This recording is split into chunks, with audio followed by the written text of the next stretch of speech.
سود اسلام میں حرام ہے، یہ حکم اس مہینے میں نازل ہوا، تو میں آج سود کے اسلامی احکام کے بارے میں آپ کی خدمت میں وہ آیات بھی پڑھوں گا جو نازل ہوئی ہیں، اور اس کا ترجمہ اور تفسیر بھی آپ کی خدمت میں رکھوں گا۔ یہ سورۃ البقرہ ہے، پارہ نمبر 3 ہے، اور اس کا پہلا پاؤ ختم ہو رہا ہے۔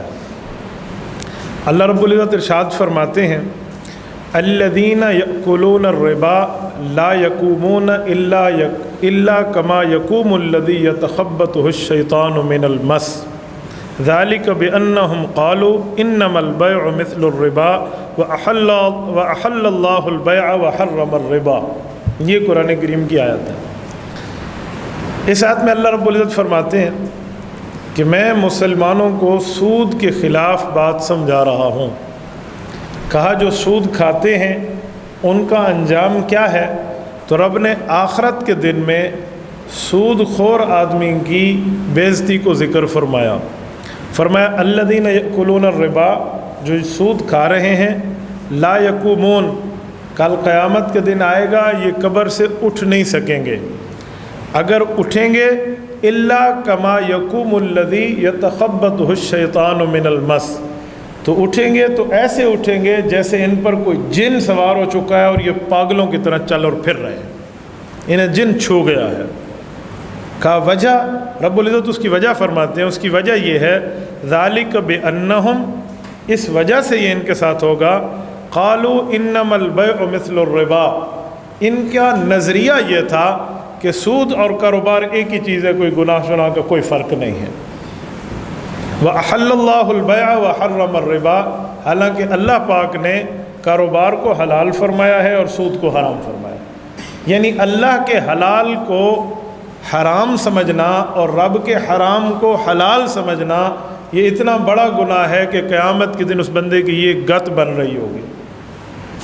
اگلی آیت میں اللہ فرماتے ہیں فَمَنْ جَاءَهُ مَوْعِظَةٌ مِّن رَبِّهِ فَانْتَهَى، وہ بندہ جو پہلے سودی کاروبار کر رہا تھا، سودی معاملات میں شامل تھا، اور جب اللہ کی طرف سے یہ نصیحت اس کے پاس پہنچ گئی تو وہ رک گیا، فَلَهُ مَا سَلَف، میرا وعدہ ہے جو گزر گیا سو گزر گیا، اب تیری توبہ قبول ہے۔ وَأَمْرُهُ إِلَى اللَّهِ، اب تیرا معاملہ اللہ کے سپرد ہے۔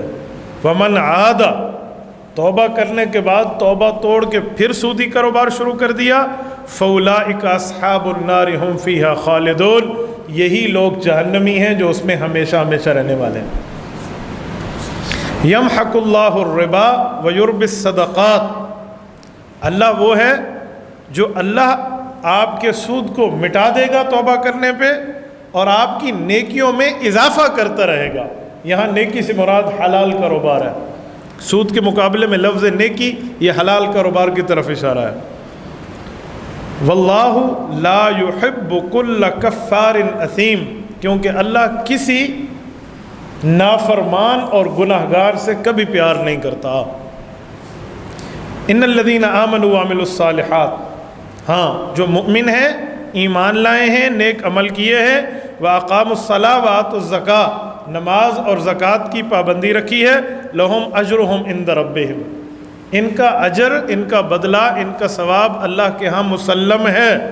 ولا خوف علیہم ولا ہم یحزنون، یہ جب قبروں سے اٹھیں گے نہ ان پر کوئی خوف ہوگا نہ ان پر کوئی غم ہوگا۔ یہ اللہ رب العزت کی عادت ہے کہ اللہ بروں کے ساتھ اچھوں کا ذکر ضرور فرماتے ہیں، جہنمیوں کے ساتھ جنتیوں کا ذکر ضرور فرماتے ہیں۔ پہلے بروں کی بات ارشاد فرمائی، پھر اچھوں کی بات فرمائی، پھر سود کا حکم دوسرا۔ یا ایھا الذین آمنوا، اے ایمان والو، وذروا ما بقی من الربا ان کنتم مؤمنین، سخت ترین لفظ ہے۔ میں اس کا ترجمہ کرتا ہوں، آپ اس آیت کے لفظوں سے خود سمجھ جائیں کہ اس میں کتنے حد تک بادشاہی الفاظ استعمال ہو رہے ہیں۔ اے وہ لوگو جو ایمان لا چکے ہو، اللہ سے ڈرنے کی کوشش کرو اور ہر اس سود کو چھوڑ دو جو اس آیت کے ملنے کے بعد تمہارے پاس رہتا ہے۔ اگر تم مؤمن ہو تو اس آیت پر عمل کرنا شروع فرما دو۔ ان کنتم مؤمنین، اگر مؤمن ہو تو بس یہ حکم آ گیا، اس کے بعد والا معاملہ چھوڑ دو، اب نہیں کرنا، جو تھا جو ہے اب وہ نہیں ہے، اب وہ ختم کر دیں۔ فَإِن لَمْ تَفْعَلُوا، اگر تم نے سود نہ چھوڑا، فَأْذَنُوا بِحَرْبٍ مِّنَ اللَّهِ وَرَسُولِهِ، 6666 آیات میں سخت حکم، اس جیسا حکم باقی آیات میں نظر نہیں آتا۔ اگر تم نے سود نہ چھوڑا، فَأْذَنُوا بِحَرْبٍ مِّنَ اللَّهِ وَرَسُولِهِ، تو پھر گویا تمہاری طرف سے اللہ اور اللہ کے رسول کے خلاف اعلان جنگ ہوگا۔ اللہ اور اللہ کے رسول کے خلاف تم اعلان جنگ کر چکے ہو، رسول اللہ اور اللہ کے خلاف میدان میں برسر پیکار ہو چکے ہو۔ وَإِن تُبْتُمْ، ہاں اگر تم توبہ کر لو، فَلَكُمْ رُؤُوسُ أَمْوَالِكُمْ، بس تمہیں اپنا اماؤنٹ ہی ملے گا، آگے آپ سود چھوڑ دیں، اوریجنل پیسہ جو آپ کی بنیاد ہے، رأس المال، وہی ملے گا۔ لا تظلمون ولا تظلمون، نہ دنیا میں ظلم کرو نہ آخرت میں تمہارے اوپر ظلم کیا جائے گا۔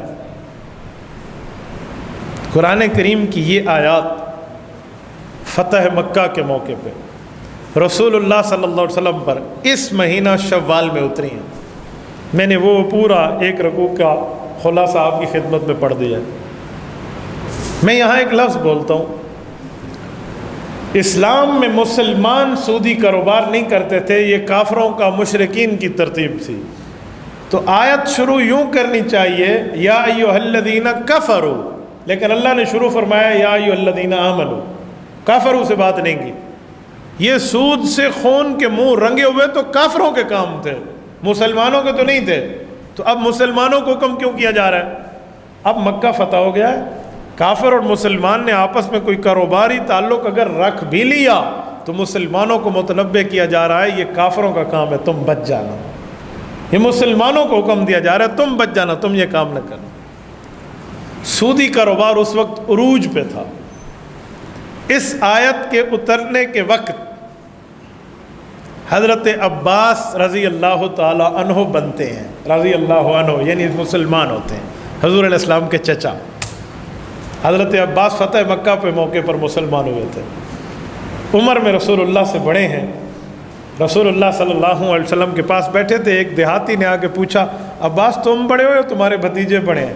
حضرت عباس دل میں سوچنے لگے اگر پیغمبر کی موجودگی میں امتی کہہ دے میں بڑا ہوں تو یہ تو آداب کے خلاف ہے، اور اگر کہہ دوں یوں نہیں ہے تو پھر سچائی چھپتی ہے۔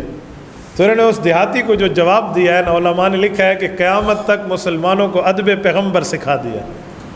کہنے لگے میرے بھائی بڑے تو اللہ کے رسول ہیں، ہر پہلے پیدا میں ہوا تھا، پہلے پیدا میں ہوا تھا، بڑے اللہ کے رسول ہیں۔ حضرت عباس جب ایمان لائے تو ان کو اس وقت سودی کاروبار عروج پہ تھا۔ میں نے آج اس کی سودی کاروبار کی کیلکولیشن نہیں کی، لیکن کم از کم وہ کروڑوں کے لگ بھگ پاکستانی روپے میں بنتا ہے جو مفسرین نے اس کے اعداد و شمار لکھے ہیں۔ اور یہ جب ایمان لا رہے ہیں اور ادھر سے آیت اتر رہی ہے، اور کتنا بڑا امتحان، بتوں کی عبادت چھوڑ دی، غلط کاریاں چھوڑ دی، رب کی نافرمانی چھوڑ دی، گناہ چھوڑ دیے، شرک چھوڑ دیا اور ایمان لا کر بیٹھ گئے حضور کی قدموں میں۔ اب جان کو تو خطرے میں ڈالا، بظاہر یہ آیت مال کو بھی خطرے میں ڈال رہی تھی، حقیقت میں تو خطرہ نہیں ہے، لیکن بظاہر بندے کو لگتا ہے کہ اب تو میرا کاروبار بھی گیا نا۔ یہ وہ موقع تھا جس پر دلوں کو سنبھالنے کی ضرورت تھی۔ تو لوگوں نے کہا کہ سودی کاروبار آپ حرام فرما رہے ہیں، آپ کے چچا کا یہ کاروبار تو سب سے عروج پہ ہے۔ تو حضور پاک علیہ الصلوۃ والسلام نے حضرت عباس کو دیکھا تو حضرت عباس نظروں سے سمجھ گئے۔